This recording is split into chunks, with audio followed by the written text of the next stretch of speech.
여러분 안녕하십니까? 그간 중국의 강제 북송 중단 후에 제가 미국에 가서 벌린 활동들 유튜브 통해서 잘 보셨나요? 미국 갔다가 오늘 새벽 6시에 인천공항에 도착해서 아직 시차 때문에 머리가 땡한데요.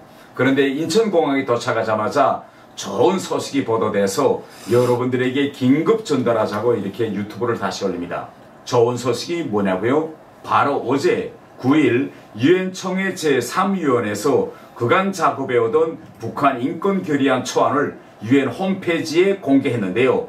중국의 탈북민 강제 북송에 대해 모든 회원국이 근본적인 강제 송환 금지 원칙 Principle of Non-Refoulement를 존중할 것을 강하게 촉구한다 라고 들어가 있고, 특히 북한과 중국의 국경 간 이동이 재개된 점을 고려할 때 그러하다 라는 점을 추가했습니다. 얼핏 들으면 지난 시기 북한 인권 결의안과 동일한 것 같은데 뭐이 새롭다는 거냐 이렇게 생각할 수도 있는데요.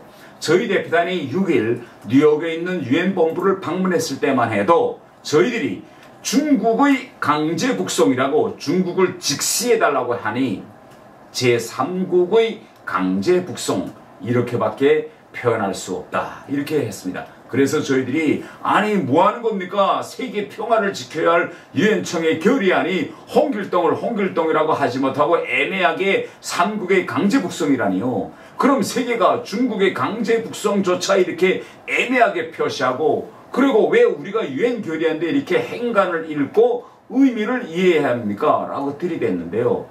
그래서 결의안이 최종 보완되었는지는 그 인과관계는 증명되지 않습니다만, 그럼에도 불구하고 강제 송환 금지 원칙 존중과 특히 북한과 중국 간의 국경 간 이동이 재개된 점을 고려할 때라는 표현이 들어간 것은 바로 북한이 팬데믹 여파로 수년간 닫았던 국경을 재개방하면서 중국의 탈북민 강제 북송이 본격화되고 있는 현 상황을 그대로 반영했다고 볼 수 있습니다.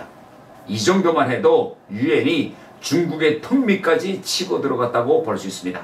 앞으로 중국이 강제 북송을 계속한다면 다음번에는 중국의 책임을 문안에 넣을 수 있는 길이 이번 기회에 열렸다고 볼 수 있습니다. 이번에 유엔과 미 국무부, 미 의회를 직접 방문해 보니 중국의 인권 유린 현실을 이렇게 직시한다는 것이 정말 쉬운 일이 아니구나 하는 것을 저희들이 현장에서 새롭게 느꼈습니다. 중국은 미국에 이어 유해 분담금 제2외인 두 번째 경제 강국입니다. 또 중국이 저개발국가나 개발 중도국에 미치는 영향이 정말 대단합니다. 중국이 없으면 나라의 예산이나 운영에 어려운 국가들이 있는데 이들이 중국에 의한 경제 보복을 매우 두려워하고 있어서 유엔에서 중국이라고 비판하거나 직시하면 그들이 결사적으로 나와서 반대한다고 합니다. 심지어 유럽 연합국가들도 중국과의 무역 때문에 중국을 자극하지 않으려는 것 같습니다. 그럼에도 우리가 유엔 본부에 가서 탈북민 강제 북송 피해자 가족들이 직접 그들의 고통과 절규를 눈물로 호소한 것이 어느 정도 영향을 미쳤다, 저는 이렇게 생각하는데요.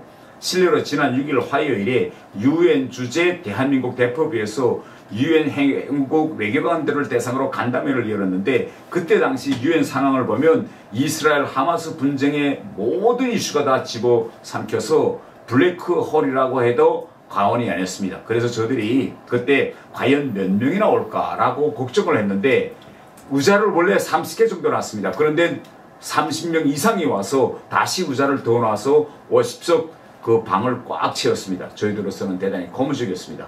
또 저희가 유엔 본부에서 미국 차석 대사를 만나서도 중국의 책임 명시를 부탁하고, 또 유엔 인권 고등판무관 국장 대리를 만나서도 피해자 가족들의 진정서를 전달하면서 그들의 양심에 호소한 것이 언론에 많은 주목을 받았는데, 저희가 유엔 북한 대표부와 워싱턴 중국 대사관 앞에서 탈북민 강제 북송 항의 이런 것도 많은 영향을 미치지 않았는가 이렇게 생각합니다. 우리가 국내에서 이러한 북한 인권 활동 등을 강화하는 것도 중요하지만 국제사회에 직접 나가서 호소하고 또 중국이 행동을 바꾸도록 요구해야 중국이 자기 이미지 관리를 위해서 어느 정도의 개선점이라도 찾을 수 있다. 저희들은 이렇게 생각합니다. 여러분, 북한 인권 결의안에 중국의 책임을 박아놓고 강제 북송을 막을 날까지 한 걸음도 물러서지 않겠습니다. 많은 관심과 지지를 부탁드립니다.